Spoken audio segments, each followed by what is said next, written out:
I'm Steve Potter, and welcome to City Corner.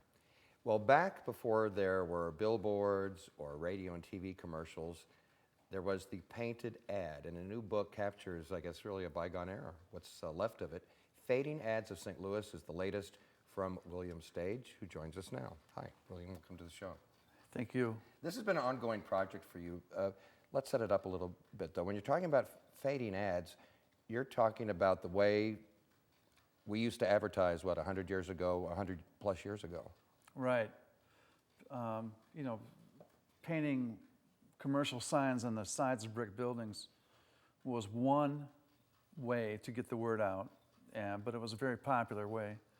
And large buildings in these big cities like St. Louis and Chicago and Cincinnati, they made perfect backdrops for advertisers to tout their products. So it was very popular. I think the heyday was probably from about, I'm going to say from 1880 to about 1950.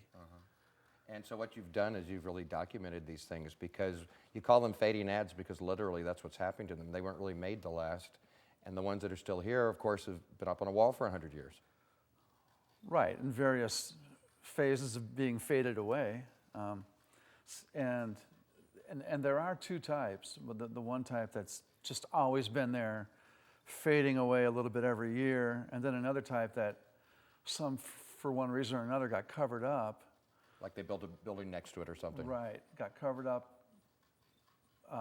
maybe 50 years ago, and then in 2013, along comes a wrecking crew, and they knock down that building, and voila, there's an old sign that is really not so, that still looks new. What's interesting, before I met you and got to know your work, I would see these faded signs and just kind of drive by, not pay much attention to them. But now I really notice them. Yeah, that's true. It's contagious. Once you begin to see them, you begin to see more of them because you're looking harder, I suppose. Right. Well, let's take a look at some of the images from your book. You took the photographs also, and there's a lot of text about the history of these faded ads. And what are we looking at here? Well, this is a classic example of a commercial double exposure. It's Fletcher's Castoria, which it might still be around today. The slogan, "The kind you have always bought." That slogan, they didn't change that during the company's entire history. And that's painted over an older sign for Quaker Oats. And that's why it's a commercial double exposure, what I call that. It's also been called a palimpsest, which is a hard word for me to say. It's Palimpsest. Anyway, that was at the old Grand Olive Market at the corner of Grand and Olive. And I took that picture over 30 years ago when I worked at the health department. I carried my camera around with me then. And but anyway, there wasn't, I think Fletcher's, okay, that one is another one where the building next to it was torn down. You can tell. You can tell because the words have a hue to them, like Castoria is yellowish. Right, the fact that it still is retaining its color shows Right, you it that. wouldn't be that way if it had been exposed to the elements for all those years. Let's go to the next one. That I found on South Jefferson, Royal Patent Flour. And you can see the picture of a flour sack on the left. And actually, that Royal Patent Flour was a St. Louis company. And Pillsbury bought them out. Yeah, the interesting thing about your book, too, when you go through it, there are a lot of products that look very unfamiliar to us these days, products they don't make anymore. Those are my favorite kind. Yeah. The kind that, the product is extinct. Or maybe the product is still there, but you're looking at some sort of old, naive or quaint ad copy for it. Let's look at 3 more of the images from your book, Fading Ads of St. Louis. That one I love. Admiral, the new cigarette. Nobody's ever heard of it. It's not made by a trust. In my mind, that dates this sign back to the time of Teddy Roosevelt, who was called the Trust Buster, breaking up the monopolies. So, you know, cigarettes, like oil, had monopolies. And that was at North Grand Circle. And that Up by the water tower. Right. And up above, there's some, that's called a privilege, where you can see some words barely making them out. That was the name of the company that existed there. It was a confectionery. And it says something bakery and confectionery. Next line down, something, something, soda water and cigars. At any rate, there had to be a building next to it, judging by the vacant lot leading up to it. And that building got torn down. I came here in 1978. That sign was there. It couldn't have been there too much longer before I got here. And then, unfortunately, it got torn down. The building was in bad shape. It got torn down probably. Which unfortunately, that happens with a lot of shots you've taken, you know. Yeah, probably around 2000, the building got torn down. Let's look at the next one. Another favorite. That one's got a lot of history to it. Blanky's Coffee was a local brand. The C.F. Blanky Coffee and Tea Company was downtown. And the building is still there on South 14th. I'm sorry, 904 South 14th, right. And that figure there, you know, this is not just an ordinary run-of-the-mill wall sign. That's Mephistopheles. If you know anything about the legend of Dr. Faustus, you know, now I'm getting into, you know, I'm getting into playwright history, but Goethe, the German playwright, he wrote a play called Faust, and in that play there was a devil or a devil's henchman named Mephistopheles, and he tempted Dr. Faust to, he would give him 24 years of his life where he could have all knowledge at his command and all power, any woman he wanted, but he had to sell his soul. There's always a catch. And yeah, and so this figure here was painted by a skilled portrait artist, you know, who knew how to letter as well as paint. Let's look at the next one, and I want to pick up on what you just said here after we do that. Sure. ABC Bohemian Bottled Beer, the American Brewing Company. Where was that? It was on the hill. I took that photo a long time ago on the side of Roses on the Hill, which was a bocce garden. Now it's called Lorenzo's Trattoria, is it? Do you say Trattoria or Trattoria? I never know. But anyway. I'll say yes. That is a beautiful, nicely faded sign. That's a ghost sign, okay? Because it's almost gone. It's almost gone, right. Yeah. Well, let me pick up on something, William, you said just a minute ago. You were talking about one of these faded signs that we were looking at was done by a portrait artist. Who were the people, and I guess they were guys back in those days, who did these ads? Were they finely trained artists? Were they, or not? Well, probably some were self-taught, but I don't know any of their names. I do know that some came from Germany and Europe and, you know, England, and they had training. They had to, because some of these, like on the cover of this book, I mean, look at that. That's like a photorealist painting almost. So it's a picture of a guy smoking a cigar, and it's hand painted. Right. Now that you've picked this up, this was a project you did a few years ago. It's sort of like your book, Fading Ads, but this is more of like a postcard format, though. And it's a lot less expensive, too. Yeah, my daughter and I did this. But back to these people, these kind are much more uncommon. They're not rare, but they're uncommon, where you get a pictorial, is what they're called. You get a pictorial along with the lettering, and some of these people probably doubled as landscape painters or portrait painters. They were painting on canvas one day and then painting on a wall the next day. Let's take another look at another image from your book, Fading Ads of St. Louis, by our guest today, William Stage. And this was the way they used to advertise before there were billboards or TV or radio commercials. They painted the advertisements on the side of a brick wall, and we should have one coming up here in a minute. How many are in the book altogether? Oh, I think about 65 or 70. What's this one? Okay, I need to say that's not my photo. That's my friend Ferd. He took that photo. And then he photoshopped it to really bring out the letters. You can do that with Photoshop. You can bring out detail and otherwise, and letters that otherwise wouldn't be very sharp. Mm-hmm. This is the Mound City Buggy Company. And it's interesting because it's on North Broadway, and you can see that it goes from horse and buggy to automobiles, because down below is the Halliday Auto Company.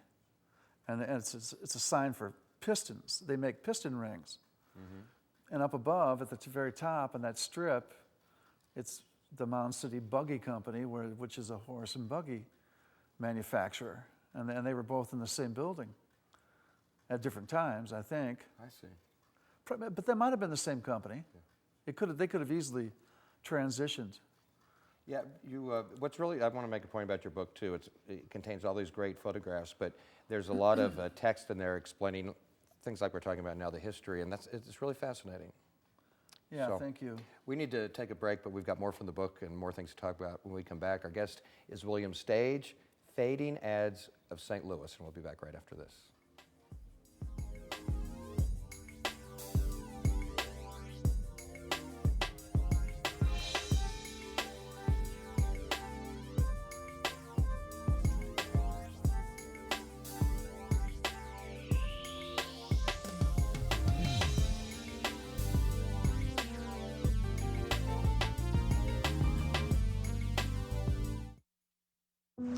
Hi, my name's CJ.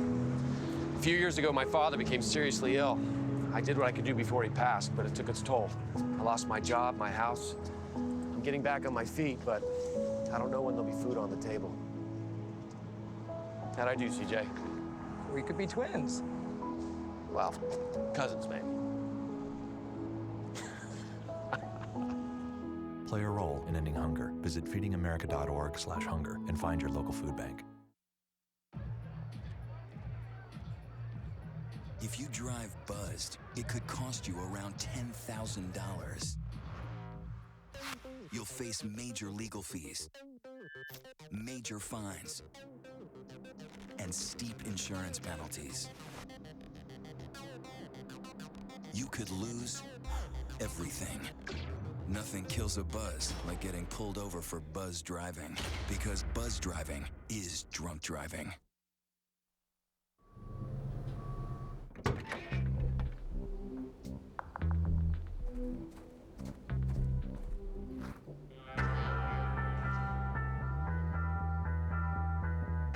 When you throw away money on wasted electricity, you're throwing away everything you could have bought with it. Saving energy saves you money. Learn more at energysavers.gov. G-morning, sunshine. Wakey, wakey. Text me. Are your parents home later? We can hang. LUV, love you. JK. Holla back, holla back, holla back. Are you with your friends? That's lame. We're in a huge fight right now. XO. What'd you dream about? Something I did? Are you on your way to the mall? I'm lonely. Nude pics. Send me some. Text me.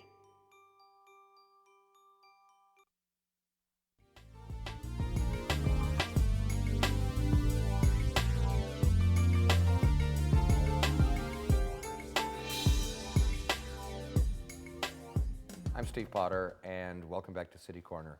We're talking to William Stage today. His latest book is Fading Ads of St. Louis. And back before there were radio commercials, TV commercials, billboards, this was the way, the main way, I guess, besides print advertising, that businesses would advertise. Right. And what's interesting, William, too, a lot of these, you've been doing this for a long time. I'm guessing that when you start taking these pictures, you didn't know you didn't know they were going to turn into a book, did you? No, of course not. You just loved them for some reason. Yeah, I mean, I like to document the archaic, as whatever it may be. I just always appreciate antiquity. So you've taken the photographs. But I also just want to point out that people might remember your byline from the Riverfront Times. You wrote for them for a long time. 22 and a half years. Wow. And you've done other writing along the way, and you've had an interesting assortment of jobs, haven't you? Yeah, I have. Everything from process serving to writing for a newspaper. I came here as a public health officer. Right. Yeah, with CDC. And that's a whole other book in itself. I bet it is.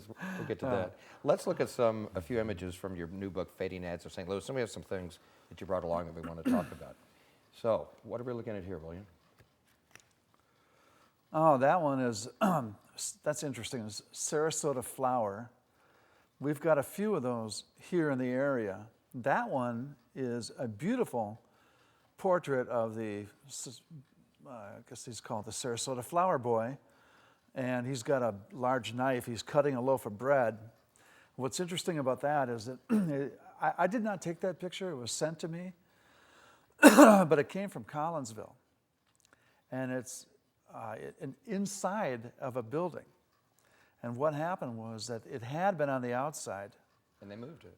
And no, they built around it. Oh, I see. And so what had been on the outside was on the inside. I was going to say because the colors are so vibrant. Right, and it's been perfectly preserved.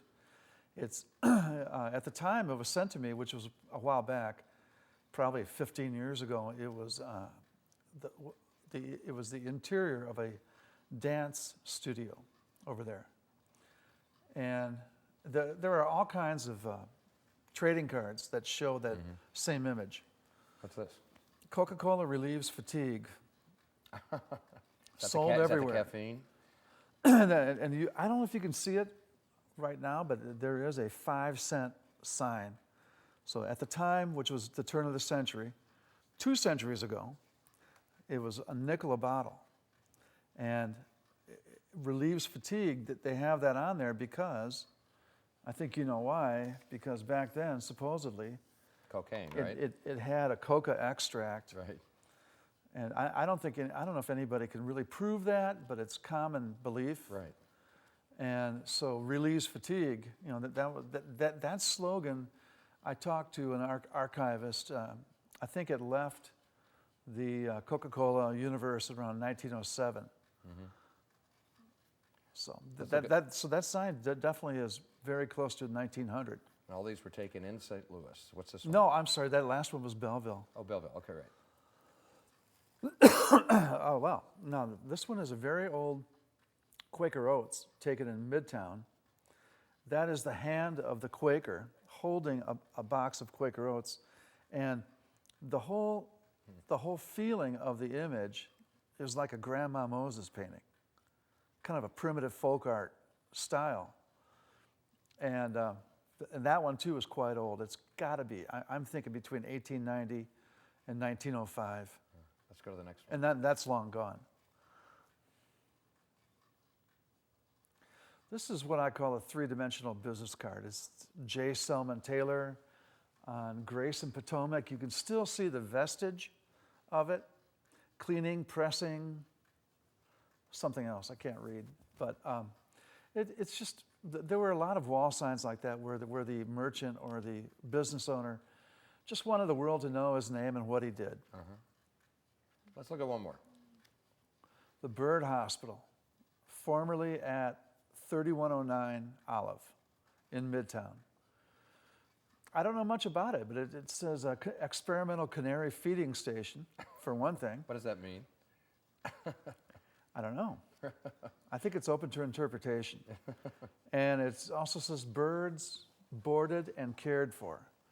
So if you're going on vacation and you wanted your cockatiel to have to feel loved, you would take it there. Makes a lot of sense. Well, let's look at some of the show and tell things you brought along today. Now, I don't know how clearly you'll be able to see this book at home, but you have this postcard that relates to a picture in your book. Would you just explain that? Well, Domino Sugar, that picture there is still around. You can see it in Lafayette Square. It's on right there at the very large intersection of Lafayette Park. And I brought that along because I just was trying to illustrate how if with national products, you can certainly, there's a big collectibles market for everything about that product. Everything, Domino Sugar, the postcard, you could buy it at a ephemera collector's club for, maybe $1. And you can learn a lot about these products by looking at the different ephemera associated with it. Speaking of, Well, okay, that's from Harp Plug Cut. It was a tobacco, that's a tobacco pouch from the John Weiser Tobacco Company in St. Louis, which existed for well over 130 years. Well, not well over, about 130. And there is another brand of his tobacco. You can see it downtown. It says Big John. It's right down by the Broadway Oyster Bar, down around Eat Right Diner. And I brought that just to show, because I also have different tobacco labels that say Big John on them, but I didn't bring one with me, so I brought this just to show that, Alpenbrau Beer, Columbia Brewing Company. Now that is a ice pick with advertising on it, and there are 2 Alpenbrau wall signs here in St. Louis, and just another adjunct to the different, for every type of medium, there's another type. Brick walls. and how do these cards relate to what we're talking about today? We've got That's this just one. that's from McLaughlin Coffee Company. We don't have any McLaughlin Coffee Company. So would this have been on the side of a building wall too in a larger size? Yes, it could have been. Easily, yeah. And then show the other one that Well, you've got there with the baby. That's sort of amusing. Mail pouch, tobacco. Now here's a baby. It says, This would not be politically correct today. no, I would not. Just found his mail pouch. And then here's the tobacco next to him in a mail pouch. Now that exact rendering is seen on mail pouch tobacco walls. Huh. I just brought these along to show how the different types of media relate to each other in advertising. You got outdoor advertising, and then you've got the collectible market, the ephemera. And they both are dovetail real nice. And you can learn a lot about the products from this type of thing. Well, William, you've been shooting these fading ads for a long time now. Do you have any handle on, have you found all of them in the area? Are there some that you haven't seen, do you think? New ones pop up all the time. You mean new old ones is what you mean? New old ones. Yeah. And in fact, I have a website. I want to give it a plug real quick, paintedad.com. Well, I take it pretty seriously, and I blog on that thing, and I go out looking for new signs, and I find them. Well, I told you about one before we started the show that I saw, and you're going to go check that out. I am. Yeah. Paintedads.com. Right. Painted ad. Paintedad.com. Yeah. So And maybe if somebody knows the one, they should shoot you a message. Right? The people are invited to comment on the different I post. So it's kind of like publishing. It's like I'm publishing a magazine. So I take maybe a half a dozen images, including one that you touched on, like new stuff out there. I have a recent post called Recent Finds, where I have found, good half dozen. And because the thing about this, you've mentioned how buildings, well, they're deteriorating on their own, the signs, because they're out in the elements, and sometimes the buildings get torn down. So these are things that are not going to be here forever. No, they won't. Let's look at some more images in the minutes we have left from your book, Fading Ads of St. Louis, with William Stage. Go ahead, William. Well, the beautifully named Dreamland Candy Shop. You could just imagine children, like in front of the glass case, drooling at the candy inside. But that's down in Soulard, on I think on Victor and 12th. Let's go to the next one. What's this? That is a gold medal flower sign being torn down almost as fast, probably within days after it first appeared. Really kind of a shame. Look how colorful it is. When you say appeared, you mean it was behind another wall and they tore that down? They tore down the building next to it, exposed that wall, and then they kept on going. So sad. Let's look at the next one. Bull Durham, great wall sign over in Collinsville. It's on the main street in Collinsville. Now that one is kind of controversial because it has been touched up. And it was done by a wall dog here in St. Louis named Lonnie Tedeton. And it was done at the behest of the owner of the building. And certain people in Collinsville didn't want it done because there aren't that many Bull Durham wall signs in the country that are not touched up. That's beautiful, though. Let's look at one more. That is one that's been touched up and done really well. That's in Troy, and the local high school art department has touched it up a few times in about the last 20 years. That they. And before we go, would you just really quick show us your cameras? I will. That you brought with us? I was telling you before the show that this old Pentax K1000, I used this for 40 years to photograph. Do you Not 40 years. Do you no, still 30, shoot with it? 30 years. I do, but it's getting harder and harder to buy film and get it processed. Right. I shot film until 2013. But now, I finally borrowed my daughter's digital. Now, I know a lot of photographers that were slow to get into the digital Yeah, thing. and I'm one of them. I went kicking and screaming into digital, but I like it. For one thing, it's got a built-in wide angle, and you can really, sometimes you find yourself in a gangway or an alley, and there's not much room to photograph a sign, but you can get a lot of it with the wide angle that's in here. Now, in fact, there was a Studebaker sign, took up a whole alley. I couldn't, and there was buildings on the other side of it.